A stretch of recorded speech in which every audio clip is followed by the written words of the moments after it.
એ ગુનામાં વન્ય પ્રાણી સંરક્ષણ ધારાની કલમોનો ભંગ થાય છે એ બાબતે જે મંદિરના મહંત જે હતા શ્રી મનુભાઈ દુધરેજીયા તેમની સામે પણ કાયદેસરની કાર્યવાહી હાથ ધરવામાં આવી। ખેતલાપા મંદિરમાં 100 થી વધુ સાપ રાખવાનો આક્ષેપ જે છે તે અત્યારે જોવા મળી રહ્યો છે। ગ્રીન લાઇન ચોકડી વિસ્તારમાં ખેતલાપાનું આ મંદિર આવેલું છે। આ મંદિરની અંદર 100 જેટલા સાપો રાખવામાં આવ્યા હતા।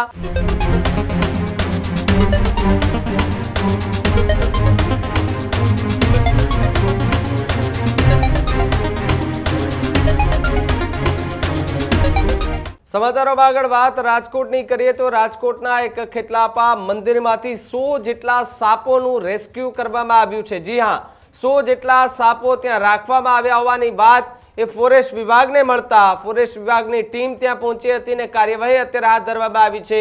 સાથે જ લોકોની આસ્થા ત્યાં હતી, એ આસ્થા સમાન એ લોકો કહેતા હતા કે અહીંયા ખેતલાપાના સાપ છે તેવી વાત અત્યારે મળી રહી છે। ખેતલાપા મંદિરમાં 100 થી વધુ સાપ રાખવાનો આક્ષેપ જે છે તે અત્યારે જોવા મળી રહ્યો છે।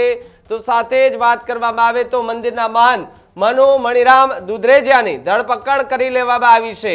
સાથે જ ફોરેસ્ટ વિભાગે તાત્કાલિક કાર્યવાહી કરી છે અને હજુ પણ એ તપાસ જે છે તે હાથ ધરી છે। ગ્રીન લાઇન ચોકડી વિસ્તારમાં ખેતલાપાનું આ મંદિર આવેલું છે। આ મંદિરની અંદર 100 જેટલા સાપો રાખવામાં આવ્યા હતા।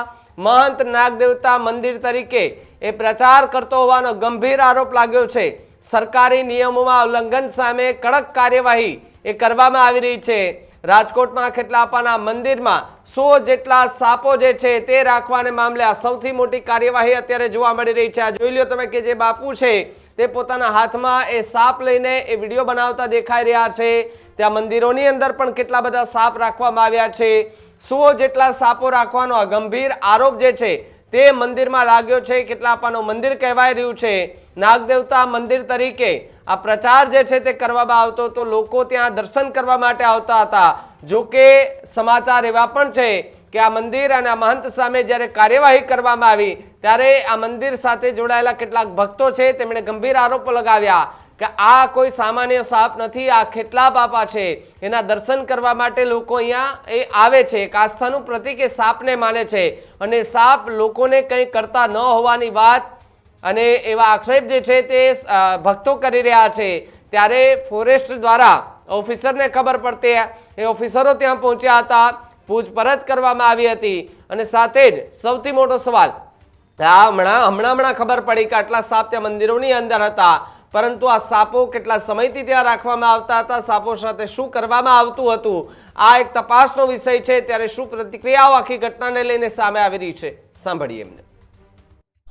ગઈકાલે તારીખ 18 નવેમ્બર 2025ના રોજ રાજકોટ વન વિભાગના ધ્યાને આવેલું હતું કે રાજકોટ શહેરની અંદર આવેલ ખેતલાપાના મંદિરે કોમન સેન્ડબોઆ કે જે રસેલ સેન્ડબોઆના નામે પણ ઓળખાય છે એ પ્રજાતિના 50 થી વધારે સાપ કોઈ એક મંદિરમાં રાખવામાં આવેલા છે।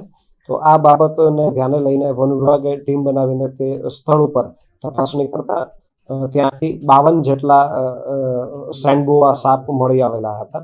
આ સેન્ડબોઆ કે જે સ્થાનિક ભાષામાં ભંફોડી તરીકે ઓળખવામાં આવે છે અને આ સાપ એ વાઇલ્ડલાઇફ પ્રોટેક્શન એક્ટ 1972 હેઠળ શેડ્યુલ 2માં સંરક્ષિત છે। એને કાયદાકીય સંરક્ષણ મળેલું હોવાથી તેને કોઈ બંધક સ્થિતિમાં રાખી શકાતા નથી હોતા।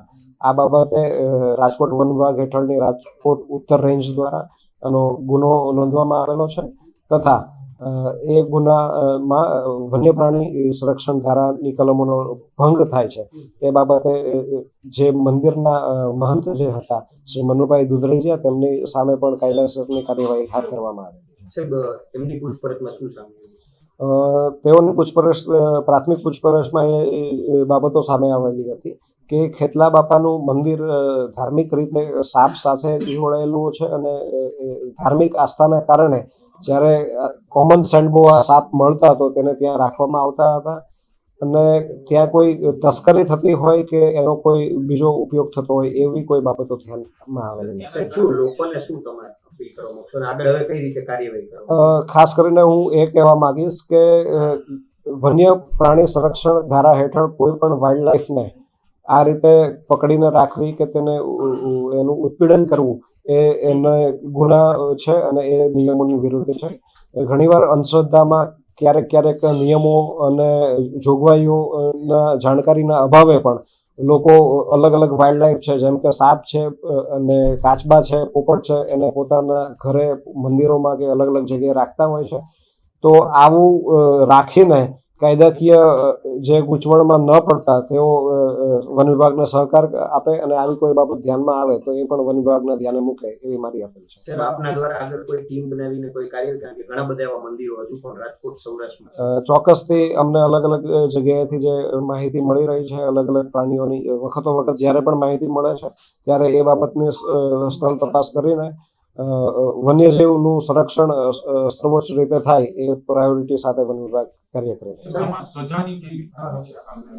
વાઇલ્ડ લાઈફ પ્રોટેક્શન એક્ટ હેઠળ જે પ્રાણીઓ શેડ્યુલ 1 માં સંરક્ષિત છે તેમાં 3 વર્ષથી 7 વર્ષ સુધીની જે સજા છે અને બિન જામીનપાત્ર ગુનો છે. જ્યારે શેડ્યુલ 2ના જે પ્રાણીઓ છે તેમાં 6 મહિના સુધીની સજાની જોગવાઈ છે. શેડ્યુલ 1ના પ્રાણીઓમાં 1 લાખ રૂપિયા સુધીના દંડની પણ જોગવાઈ છે.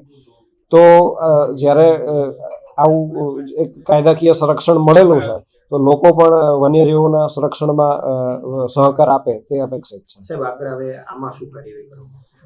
આમાં જે ગુનો નોંધવામાં આવેલો છે તેમાં ખાસ કરીને આ સાપો છે તે કોઈ ઇલીગલ સોર્સથી કેવી રીતે આપવામાં મીન્સ લાવવામાં આવેલા કે નથી એ બાબતે અમે ઊંડાણપૂર્વક તપાસ કરીશું અને જો બીજા કોઈ લોકો પણ જો આમાં ઇન્વોલ્વ હશે તો તેઓ સામે પણ ગુનો નોંધીને આગળની કાર્યવાહી કરીશું. જી હા, તેઓને જે આ ગુનો જે છે એ માંડવાળ ખાતર ગુનો છે એટલે તેઓનો આ બાબતે તેઓનો જવાબ લઈને તેમને હાલ જામીન ઉપર મુક્ત કરેલા છે. પરંતુ એમાં ફર્ધર ઇન્વેસ્ટિગેશન કરીને જો જરૂરિયાત જો જણાય તો એમને ફરીથી પણ પૂછપરછ માટે લાવીને જે દંડકીય કાર્યવાહી છે એ કરવામાં આવશે. છેલ્લા ઘણા સમયથી આ મંદિર ચાલુ હતું પણ હવે જ કેમ કાર્યવાહી? કારણ કે અગાઉ 40 વર્ષ કરતા અચ્છા, આ બાબત જ્યારે અલગ અલગ માધ્યમો દ્વારા વન વિભાગના ધ્યાન ઉપર આવી તો તેનું તરત જ સંજ્ઞાન લઈને વન વિભાગ દ્વારા કાર્યવાહી કરવામાં આવેલી છે.